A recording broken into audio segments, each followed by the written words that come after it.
সেই মানানোর কথাই আল্লাহ রাব্বুল আলামিন আগে বলেছেন, সেই ঈমানটা আগে আনো এবং ঈমানটা অবশ্যই মজবুত হতে হবে। যে ঈমানের ভিতরে সব সময় থাকবে কার ভয়?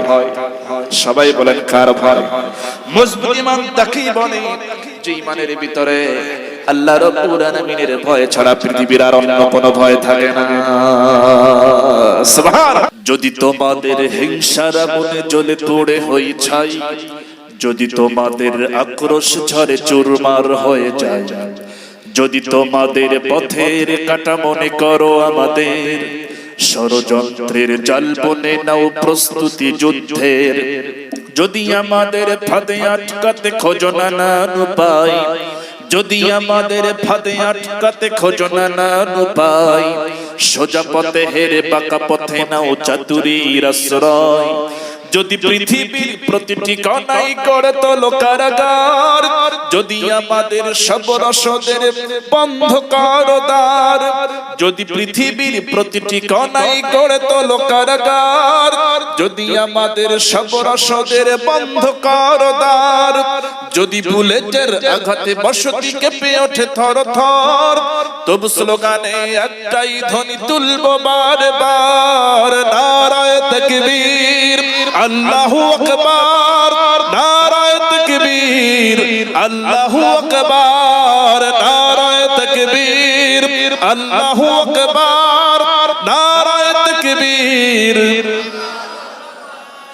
গুম হয়ে গেছে ভাই তবু পথ চেয়ে থাকি বসে, শহীদ আবরার হয়ে সে যদি ফিরে আসে, পিতা মাতা হারিয়ে অবুঝ শিশুকে দেখায়, বিচার করো প্রভু আমি নালিশ দিয়ে যাই, নর পিতা সীমারের দল জানো নাই খবর, আমরা তো সেই উত্তর সুরি বেলাল সুমায়ার, নর পিতা সীমারের দল জানো নাই খবর, আমরা তো সেই উত্তর সুরি বেলাল সুমায়ার, মুমিনের কাছে ঈমানের চেয়ে দামি নেই কিছু আর, শত আঘাতেও তাকবীর ধ্বনি তুলবো বারবার, নারায়ে তাকবীর আল্লাহু আকবার, নারায়ে তাকবীর আল্লাহু আকবার, নারায়ে তাকবীর আল্লাহু আকবার,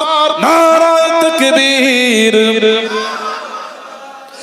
মেরেছ অনেক সয়েছি ব্যথা ঝরেছে রক্ত কত, তবু জিহাদের ডাক আসে যদি না শুকাতেই ক্ষত, ঘরে বসে কেউ রইব না গো ঠুনকো অজুহাতে, যাব রাজপথে জীবন বিলাতে আলী হামজার মতো, মেরেছ অনেক সয়েছি ব্যথা ঝরেছে রক্ত কত, তবু জিহাদের ডাক আসে যদি না শুকাতেই ক্ষত, ঘরে বসে কেউ রইব না গো ঠুনকো অজুহাতে, যাব রাজপথে জীবন বিলাতে আলী হামজার মতো। মুসলমানের প্রতিটি ঘরে জেগে আছে তিতুমির, প্রয়োজনে ফেরে পাশের কেল্লা গড়বে নবী বীর, মুসলমানের প্রতিটি ঘরে জেগে আছে তিতুমির, প্রয়োজনে ফেরে পাশের কেল্লা গড়বে নবী বীর, ভুলে যাব দলকে কোন মতের একজনই রাহবার, একটাই সেই স্লোগান হবে আল্লাহু আকবার, নারায়ে তাকবীর আল্লাহু আকবার, নারায়ে তাকবীর আল্লাহু আকবার, নারায়ে তাকবীর আল্লাহু আকবার, নারায়ে তাকবীর আল্লাহু আকবার, নারায়ে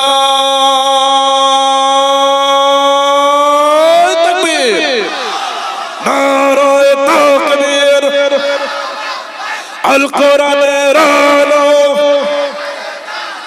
আল হাদিসের আলো, আমার নেতা তোমার নেতা। আজকে মুসলমানদের কাছে এই তাকবীরের আওয়াজ আছে, কিন্তু আওয়াজ দুর্বল হয়ে গেছে, যার কারণে আমি উদাহরণ দিতে গিয়ে বলি, মানে আমাদের ঈমানের অবস্থা, সাহসের অবস্থাটা এমন পর্যায়ে পৌঁছেছে, আমি উদাহরণ দিতে গিয়ে বলি যে দুইজন বন্ধু, খুব খেয়াল করেন, কয়জন বন্ধু? দুইজন। তো একজন বন্ধু চিন্তা করেছে একটু বাঘ শিকার করতে যাব, তো আরেক বন্ধু ভাবছে বন্ধু যেহেতু বাঘ শিকার করতে যাবে একটু দেখা করে আসে, গেছে দেখা করতে গিয়ে বলতেছে বন্ধু শুনলাম তুমি নাকি বাঘ শিকার করতে যাবে, কথাটা কি ঠিক?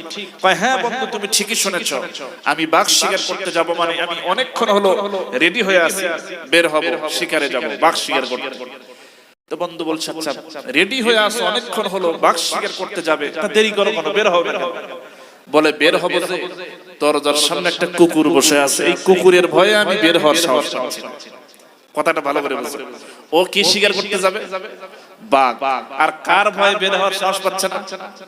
চিন্তা করে ভালো করে একটু খেয়াল করে, যে একটা কুকুরের ভয়ে ঘর থেকে বের হওয়ার সাহস পাচ্ছে না, তার দ্বারা কি আসলে বাঘ শিকার করা সম্ভব? কখনোই না। তাহলে এই সাহস নিয়ে সে কখনো বাঘ শিকার করতে পারবে না, যতই সে বলুক। তা আমাদের এই ঈমানের সাহসটি আসলে ময়দানে টিকে থাকা সম্ভব না। তাকবীরের আওয়াজ আসতে হবে না জোরে হবে? আসতে বলেন না, আসতে হবে না জোরে? লিল্লাহ তাকবীর। তাকবীরের আওয়াজ মুসলমানদের কলিজা থেকে কি কেউ কেড়ে নিতে পারবে? এই আওয়াজ যতক্ষণ মজবুত ভাবে আমরা ধারণ করব, ততক্ষণ পর্যন্ত ইহুদি খ্রিস্টান আমাদের কোনো ক্ষতি করতে পারবে। আমার যাদের হৃদয়ে আছে আল্লাহর ভয়, তারা কভু পথ ভুলে যায় না। আল্লাহর প্রেম ছাড়া এই দুনিয়ায় কারো কাছে কোনো কিছু চায় না। রাতের আধারে যারা সিজদাতে রয়, দু চোখের অশ্রুতে নদী যেন বয়। ছলনার হাত ছানি যতই আসুক, পিছনে ফিরেও তাকায় না। যাদের হৃদয়ে আছে আল্লাহর ভয়, তারা কভু পথ ভুলে যায় না। মারহাবা আমার ভাইরা। তাহলে সেই ইমানদার আল্লাহকে ছাড়া দুনিয়ার কোন শক্তিকে ভয় পায় না, এবং তার ভিতরে সব সময় এই কথাটা চালু থাকে, জারি থাকে যে রব্বুল আলামিন তুমি আমাকে শহীদি মরণ দিও। সুবহানাল্লাহ। যার ঈমানটা মজবুত আর শুধুমাত্র আল্লাহর ভয় তার ভিতরে থাকে, সে সব সময় শহীদি মরণ কামনা করে। আর একটা হাদিস শোনাই, নবীজি বলেছেন যে কোন মুসলমান, কোন মুমিন যদি তার মনের ভিতরে শাহাদাতের তামান্না না থাকে, শহীদ হওয়ার আকাঙ্ক্ষা যদি তার ভিতরে না থাকে, এই অবস্থায় যদি মারা যায়, তাহলে সে যেন মুনাফিক হয়ে মারা গেল। নাউজুবিল্লাহ। তার মানে প্রত্যেকটা মুমিন অবশ্যই তার মনের ভিতরে এই কামনা বাসনা থাকতে হবে, আমার মওতটা যেন হয় শহীদি মওত। আল্লাহ তুমি আমাকে এই মরণ দান করো।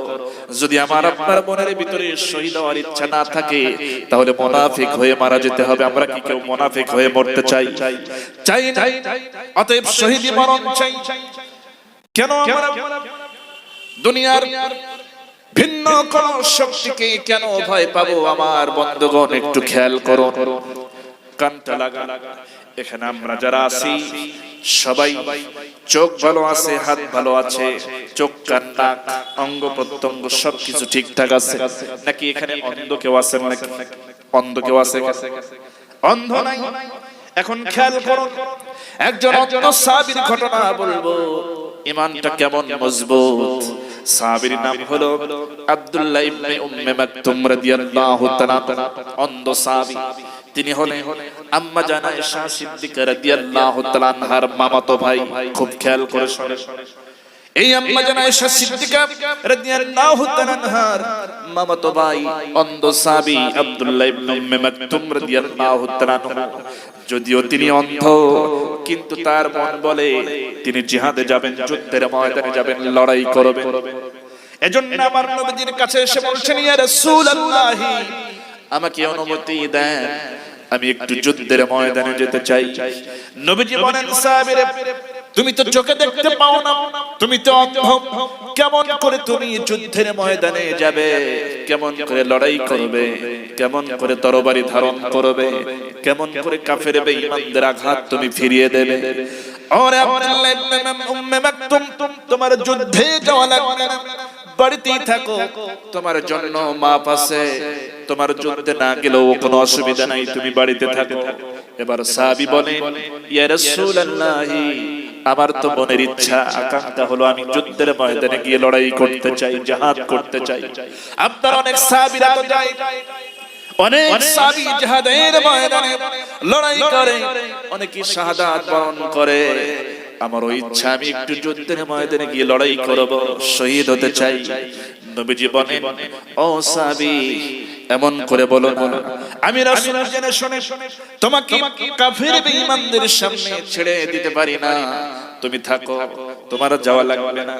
এবার অনুমতি তিনি পেলেন না, বাড়িতে ফিরে গেলেন। হযরত আব্দুল্লাহ ইবনে উম্মে মাকতুম রাদিয়াল্লাহু তাআলা আবার যখন কোন যুদ্ধের সময় আসে, আবার তিনি নবীজির কাছে এসে বলেন, ইয়া রাসূলুল্লাহ, জানতে পারলাম জিহাদের ডাক এসেছে, যুদ্ধের ময়দানে অনেক সাহাবীরা রওনা করেছে জিহাদের ময়দানে যুদ্ধ করার জন্য। এবার একটু আমাকে একটু সুযোগ করে দেন, অনুমতি দিয়ে দেন, আমি যেতে চাই। নবীজি বলেন, ও সাহাবী, এমন করে বলো না, অনুমতি দিতে পারবো না। জিহাদের ময়দানে লড়াই করার জন্য অবশ্যই চোখে দেখার শক্তি থাকতে হবে, যেহেতু তুমি দেখতে পাও না, আমি তোমাকে অনুমতি দিতে পারি না, বাড়িতে ফিরে যাও। এবারও তিনি অনুমতি পেলেন না, বাড়িতে ফিরে গেলেন। সাহাবী আব্দুল্লাহ ইবনে উম্মে মাকতুম অন্ধ সাহাবী বাড়িতে ফিরে গেলেন, অনুমতি পেলেন না। এইভাবে করে আমার নবীজির সময় তিনি কোন যুদ্ধে অনুমতি পেলেন না। এবার নবীজির ইন্তেকাল হয়ে গেল, নবীজি বিদায় গ্রহণ করলেন। খেলাফতের দায়িত্বে হযরত আবু বকর রাদিয়াল্লাহু তাআলা আনহু বসলেন, খলিফা হলেন মুসলমানদের। এবার যখন কোন যুদ্ধের সময় আসলো, এবার ওই অন্ধ সাহাবী আবার চলে আসলেন, এসে সালাম দিয়ে বলছেন, খলিফাতুল মুসলিমিন আমিরুল মুমিনিন হযরত আবু বকর, মেহেরবানি করে যুদ্ধের ময়দানে আমাকে যাওয়ার জন্য পারমিশন দিয়ে দেন, আমি একটু যুদ্ধের ময়দানে যেতে চাই, লড়াই করতে চাই। এবার হযরত আবু বকর রাদিয়াল্লাহু তাআলা আনহু বলেন, ও সাহাবী, আমি তোমাকে অনুমতি দিতে পারবো না, কারণ তুমি তো চোখে দেখতে পাও না, তুমি অন্ধ মানুষ, কিভাবে লড়াই করবে? যুদ্ধের ময়দানে লড়াই করার জন্য তো দেখার শক্তি দরকার, আমি জেনে শুনে তোমাকে বিপদের মধ্যে ঠেলে দিতে পারি না। এমন করে যখন বলছেন, অন্ধ সাহাবী তিনি শুধু শুনতেছেন, কিন্তু রাগ হওয়ার তো সাধ্য নাই, কারণ নেতা যা বলবে, আমির যা বলবে তাই মেনে নেওয়ার মধ্যে কল্যাণ আছে। এই জন্য পাল্টা কোনো কথা বললেন না, বাড়িতে ফিরে গেলেন। তার অনুমতি হলো না। আবার যুদ্ধের সময় যখন আসে, আবার তিনি অনুমতি চান, অনুমতি পান না। এইভাবে করে হযরত আবু বকর রাদিয়াল্লাহু তাআলা আনহুর শাসনামল কেটে গেল। প্রায় 2টা বছর হযরত আবু বকর রাদিয়াল্লাহু তাআলা আনহু খলিফা হয়ে থাকলেন। তার সময় কোন যুদ্ধে তিনি পারমিশন পেলেন না। এবার দ্বিতীয় খলিফা হযরত ওমর ফারুক রাদিয়াল্লাহু তাআলা আনহু, তিনি খেলাফতের দায়িত্বে তিনি বসলেন। এবার খলিফা হলো হযরত ওমর। বলেন তো সবাই, হযরত ওমর নরম সাহাবী নাকি গরম সাহাবী? সবাই বলে। বর্তমান পৃথিবীর যে অবস্থা, বর্তমান গোটা পৃথিবীতে মুসলমানদের যে করুণ দশা, এই অশান্ত এই অবস্থার পরিবর্তন ঘটানোর জন্য বর্তমান পৃথিবীতে একটা ওমরের বড় প্রয়োজন। কথা